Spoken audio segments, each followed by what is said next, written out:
This is Maddie Fitzgerald with the Owls Media Network, back with Coach Wyant after the 10-9 win over the Southern Maine Huskies. Congrats on the win. It was such a nail-biter. So going into this game, what was some of the things you had to prepare for? USM plays a zone defense. Their goalkeeper is, honestly, statistically speaking, top 5 in the country. She is the best goalkeeper in our conference. She's fantastic. She is hard to deal with. It was a benefit for us to have New England College before this game, because New England College has a goalkeeper that is very similar, statistically speaking. So she's just as hard to score on, just a different kind of hard. But it's a good thing for us to get like those shots against quality keepers before a game like this, where we have to again play against a quality keeper. They have a really fast midfield. They have a couple kids that are just absolute speed demons. Julia McKenna's extremely fast. Kaya Gatchell is extremely fast. So we have to really work on slowing people down in order to get into our defense, get into settled play, and then those shots, we have to make sure those shots are well placed against CC. Mm-hmm. And how did you adjust to the aggressive defense the Huskies had throughout the game? So we had a game plan coming in, and the set itself did work. It's hard to like settle in, and like once the teams get kind of used to what we're running, so we have to make adjustments based off of that. But then like at the end of the game, you just have to rely on your players to kind of read the game. You can sit here and you can micromanage all of the situations you possibly could, but eventually you just have to say, hey, you guys do your thing out there, and they did a good job of doing that.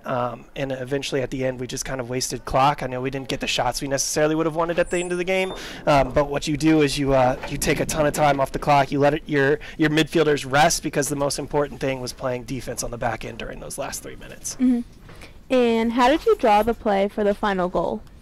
Honestly, I didn't draw anything, so it was just them. Mm-hmm. It was honestly, I don't even know who scored that last goal. It's such a blur. Tess. All right, so Tess is kind of a wild card. You never know what she's going to do anyways, so relying on them again to just kind of free play, really. Mm-hmm. Thank you, and congrats on the win. No, thank you.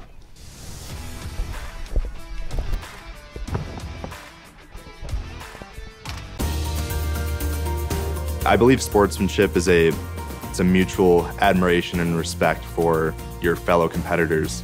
We all go through a lot to reach the point where we compete against one another. It's important to realize that. So once we're finally on the field or on the court or on the starting block, we look at each other as fellow human beings and not just competitors. Being able to recognize the hard work that other athletes are putting in creates a more positive and inclusive environment. And welcome back. We also want to thank our sponsors. The Keene State College Athletic Department and the Owls Media Network would like to take a few moments to thank our community partners. Bulldog Design, get it local, get it Bulldog. C&W Services, an industry leader in facility service capabilities. Engelberth Construction, we build relationships for life, celebrating over 50 years of service.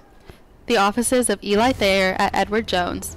Keene Auto Body, your collision specialist since 1928. The Melanson Company, commercial and residential roofing since 1932. And the New Hampshire Army National Guard. Visit nationalguard.com/nh. And next time the Owls are in action is April 6th at Rhode Island College. And the next time they are home is April 13th against Western Connecticut State. Thank you again for tuning in to the Owls Media Network. Have a great weekend. Gonna be Radijak, finds Brown. Brown will shoot and score! That's a great goal. I think that's Brown's first goal of the game. It is, yes. You have been watching a Keene State Athletics broadcast on the Owls Media Network. Please tune in to our next broadcast, and thank you for watching.